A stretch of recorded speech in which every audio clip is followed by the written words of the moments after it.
Wait, that's the wedding song. It's the graduation one. This is so dumb. But yes, I am now a high school graduate. Yay! So, what does this mean? Is that we got 3 months left before I figure out what I'm doing with this channel. Because I don't know how this is going to go in college. I'm going to try and keep it alive. I don't foresee it dying. Because I feel like I've done too much work for it to just die. But like, I don't know how it's going to work in college. So we'll have to figure that out. This channel will survive throughout college and stuff like that. And blah, blah, blah, blah, blah. Me being a high school graduate doesn't really mean much in terms of this channel's future. Just that we might change setting in the near future. So that'll be fun. Now let me take this off because this is uncomfortable. I don't want to be wearing it the entire time I'm recording. Welcome back, guys. So I don't think any of you have really been watching this channel long enough to remember this, but back in 2020, I made a video talking about how to play Wii games on a jailbroken iPhone using the Dolphin emulator. Now, that video has since been privated, probably because there was a point between then and now when I tried being a Nintendo YouTuber instead of an emulation YouTuber. That has definitely since changed, but that's besides the point. What I'm getting at is that emulation on the iPhone has always been a pipe dream for a lot of people, considering how you needed to use a jailbroken device for the longest time. But, as I'm sure many of you know, that has since changed. So back in early April, Apple, likely due to pressure from the EU, released new App Store guidelines that, surprising to many, specifically named emulators as being allowed on their App Store. Now, I say that surprised many because unlike the Google Play Store, the iPhone hasn't really ever had emulators on it, at least on the App Store officially, which is kind of like, I feel like people understand that now. Like, Apple has always been the closed off, tighten it, security is important kind of company, and everyone's kind of accepted that. But that has since changed. I remember that before I got all of these emulation devices and had all of these things that could play all of these retro games, back in 7th grade, I downloaded an app off of Safari or something called Tweakbox that had different emulators on it that I used, like a DS emulator and different things that I used on like field trips and stuff. Did I actually play any of the games? No. I played Animal Crossing Wild World a little bit, but I didn't get very far. Point is, emulation has always been kind of non-existent on the iPhone for the average person. I've gotten it working because I enjoy spending hours getting different programs and figuring out how to get things working, but not a lot of people enjoy that. So I'm kind of in the minority there. And that's why this change is so significant. Yes, you still have to get the ROMs yourself, legally, but this is so much more convenient than buying an emulation handheld or using a PC to play any of these retro games. Okay, so now emulators are allowed on the App Store, but that doesn't really mean anything if there aren't any emulators to use.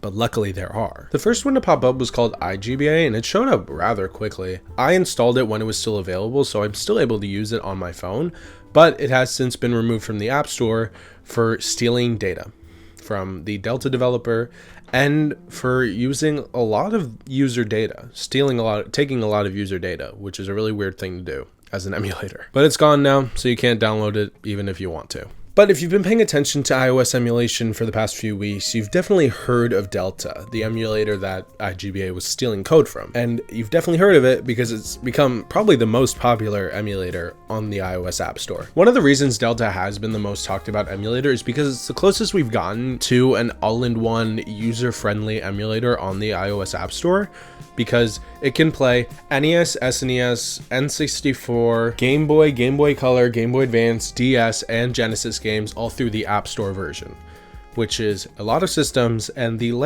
default layouts for all of them are really good, and the files are really easy to import.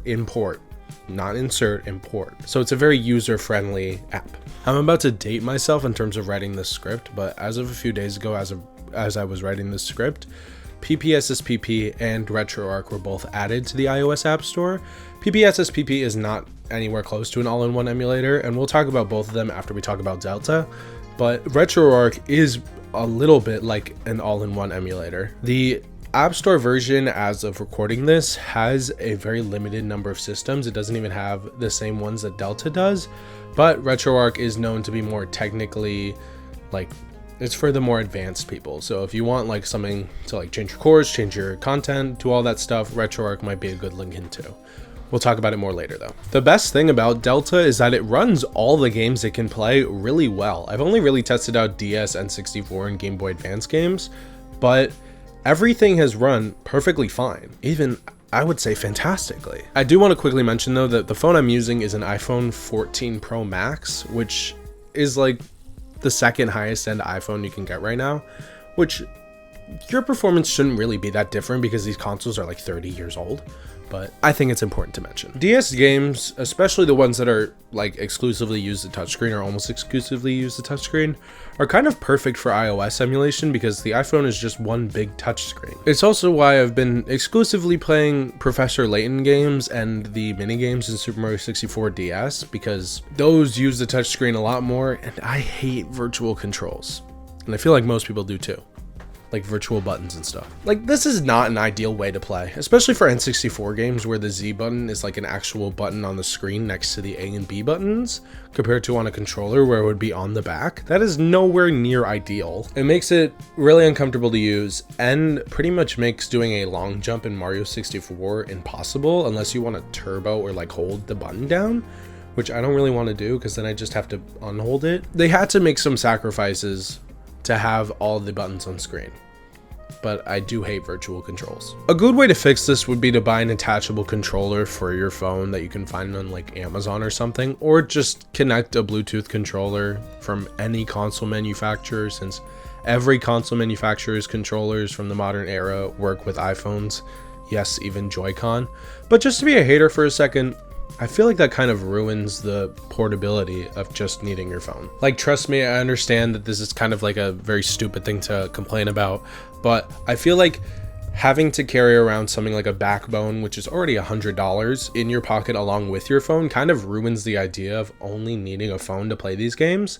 And it's like the convenience of having your phone with you and it can do everything, including playing retro games, is like really the selling point here. And having to buy additional attachments is really lame. And for me, instead of paying for those controllers, I'd rather just carry around one of the small emulators I have that can play all of these games and probably more for like similar prices as the backbone controller. The option to connect multiple controllers is cool if you want to dock your phone to your TV and play like multiplayer in like Mario Kart 64 or something.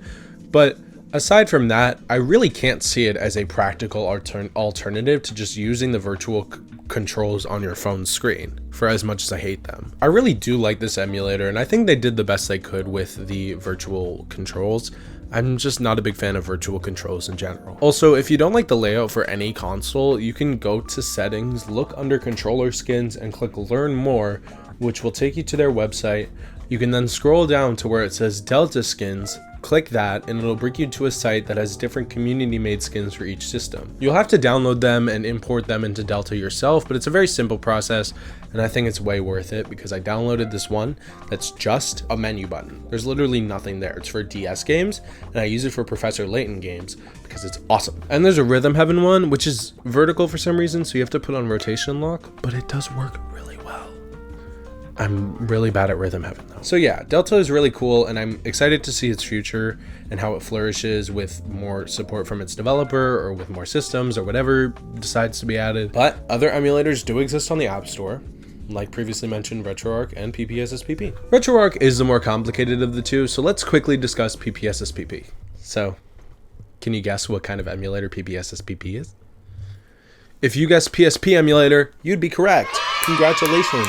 And I mean, it runs really well. I only tried 2 games because I only have 2 PSP ROMs downloaded, but they ran well. The interface looks the same as it does on every other handheld that I've used it on, which is good, I guess, so that it keeps uniformity on all systems or devices. The virtual controls are as good as they can be. I'm not going to rant about them again, so just know that they're really good for what they are. Unlike Delta, for like DS games, there aren't any firmware files that are needed, which makes the setup process really easy, and all you need is the ROM. It's great. Something this app has that Delta doesn't is upscaling. For some reason, you can upscale the games up to 10x. Why you would do that? I don't know. It's cool that they allow it though. There are also just more options on here than on Delta, and I assume that's because they've had a consumer base on Android that they've been working this out with for years, compared to Delta's just being a jailbroken app. But I mean, it's still noteworthy, so I brought it up. RetroArch, unlike the other two, does not have a sleek and shiny UI that's easily navigatable for newcomers or an easy setup process. That's not to discredit it. There's a ton of cores available and the ROMs are easy enough to find. It just does not look as nice as the other two. It plays a similar amount of systems to Delta with a few extras like Commodore 64, Virtual Boy, and Atari systems, while weirdly missing N64 games. It's not a big deal. I mean, the extra systems are nice, and if you're upset about no N64 games, just go download Delta. But I mean, I don't think Delta emulates the TI-83 calculator. Gotcha there. Obviously, RetroArch is more aimed at professionals or people who know their way around it already. If you want an app to test out aside from Delta and PPSSPP, you're more than welcome to go try out RetroArch. I mean, I would even recommend it for emulation newcomers just to get a hang of it, but it's not necessary, and I kind of prefer the other two. But the systems these apps play, aside from PPSSPP, are kinda old. So what about the new systems? Well, if you're hoping to play Gamecube or 3DS games anytime soon, I wouldn't get your hopes up. 3DS is a bit more hazy than like GameCube and Wii games running, because there is technically an emulator coming out for the iPhone for 3DS games, but it's only available for iPhone 15 Pro phones and newer, which means that a large portion of the iOS user base will not be able to use it. That sucks, mostly just because I want to test it out and I don't have a 15 Pro. But I mean, if it's a power issue, then there's not really much we can do about it. The app will be called Folium, and let me just say this, the Folium website says nothing about it being an iPhone 15 Pro exclusive, and the developer has even retweeted videos of it running on iPads. So who even knows if it's going to be a 15 Pro exclusive at this point? Guess we'll have to wait and see. The video posted by Snowlatch on Twitter shows a 3DS game running with no UI. That could be a skin they've applied, but it also could just be a very early version of the app, like a beta version, which is probably more likely. I mean, the developer has posted videos on Twitter with skins that look similar to Delta's, which would be great because Delta's UI is great, and I think that's kind of the best course of action if you want to make a good emulator on iOS. The only thing about this app that won't be great, aside from it potentially being an iPhone 15 Pro exclusive, is that it will cost $5. Now, this isn't the first time an emulator has cost money. I mean, Drastic famously cost $5 on the Google Play Store for years, and only just this year became free, presumably because of the Yuzu and Nintendo lawsuit where Yuzu's Patreon got them in trouble because they were making money off of an emulator, and the Drastic developer just decided to make it free. I do hate having to pay for emulators, but I guess it's a small price to pay for playing 3DS games, which we never really thought would be possible on iPhones, but I might not even be able to do that, so I guess I won't have to worry about that. GameCube and Wii is a bit of a different story, as Dolphin iOS, it's taking everything in me to not say Dolphin iOS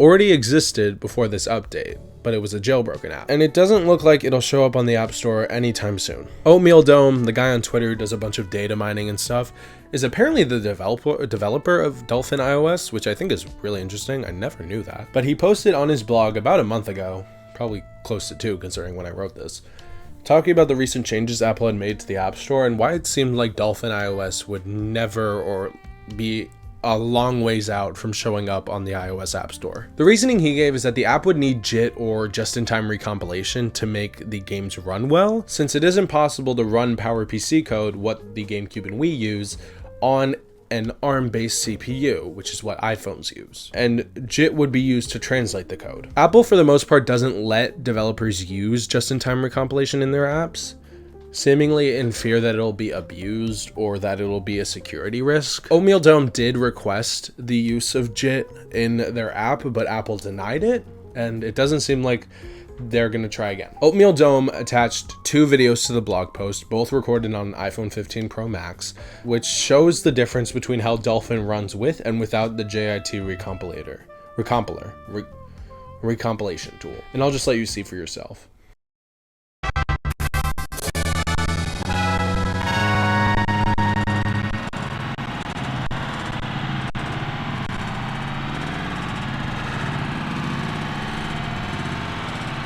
So yeah, it would be completely unplayable without just-in-time compilation. It sucks because when this was announced, I was actually really excited to see Dolphin iOS put on the App Store, but it seems like that's really never going to happen unless Apple loosens up a little bit for that, or just gives them an exception. We do have a few good emulators on the App Store already, and I think they're all great, but it kind of sucks that we see Apple take this huge step forward, but now we're not going to be able to see its full potential because they're so focused on security, apparently.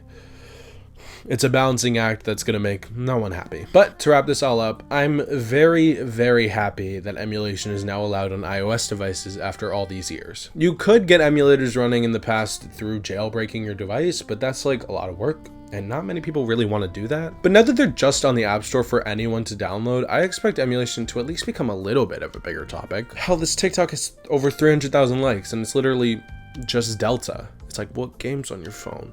Delta. This will not only make emulation a much bigger topic, but also make emulation much more accessible to people only with an iPhone who want to play retro games but don't want to spend the money for an emulation device. It's just way more convenient for people to use the device they already have that they use on a daily basis than to buy another one, even if that other one is less than $100. Now that iOS has emulation, it's another thing Android users can't use as a knock against iOS users. I mean, there's still probably a lot of things you could use, but emulation isn't one of them. I think this is really cool and really promising for the future of emulators on iOS devices, but what do you guys think? Do you already have one of these emulators installed? Are you a hater of emulation who thinks this is a bad thing? Are you using an emulator I didn't mention in this video? Let me know in the comments down below, and I'll see you next week. Goodbye.